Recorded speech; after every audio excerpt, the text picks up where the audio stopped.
Hello guys, ఈ work వచ్చేసి సికింద్రాబాద్ ఏరియాలో ఉంది. వర్క్ ఏంటంటే లోపల ఉన్న సంపులో ఎంతైతే వాటర్ వేస్తున్నారో ఇది మాక్సిమం 2 to 3 hours వరకు మాత్రం హోల్డ్ చేయగలుగుతుంది. దాని తర్వాత మొత్తం వాటర్ లీకేజ్ అయిపోతుంది అనమాట. అయితే సరైన వర్క్ స్టార్ట్ చేస్తే పక్కనే డ్రైనేజ్ ఏరియా ఉంది. దానిలోకి వెళ్ళి డ్రైనేజ్ వాటర్ మొత్తం సంపులోకి వచ్చేస్తున్నాయి అన్నమాట. వాటర్ మొత్తం సంపులో మిక్స్ అయిపోయి అదే వాటర్ వాళ్ళు తాగుతున్నారు అనమాట. అయితే ఇది చూసి నాకు నిజంగా క్లైంట్ని చూసి అయితే నిజంగా బాధేసింది. ఎందుకంటే ఒక సంపులో వెళ్ళే వాటర్ని వాళ్ళు నీట్గా తాగేస్తున్నారు.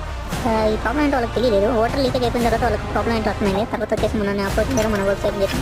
సో ఇప్పుడు ఇలాంటి వర్క్స్ ఎవరికైనా ఉంటే ఎవరికి ఇలాంటి వర్క్స్ ఏమైనా ఉంటే ఖచ్చితంగా మమ్మల్ని అయితే అప్రోచ్ అవ్వండి. రీజనబుల్ ప్రైస్లో మేము వర్క్ చేసి మీకైతే హ్యాండ్ ఓవర్ చేస్తాము. అండ్ ఈ వర్క్ అయితే కంప్లీట్ అయింది. అండ్ క్లయింట్స్ అన్ని హ్యాపీగా ఉన్నారు. అయిపోయిన తర్వాత మేము వాటర్ లీకేజ్ ఏమన్నా ఎక్కడైనా ఇంకా అవుతుందా లేదా అని ప్రాపర్గా చెక్ చేసేసి హ్యాండ్ ఓవర్ చేసేసాము.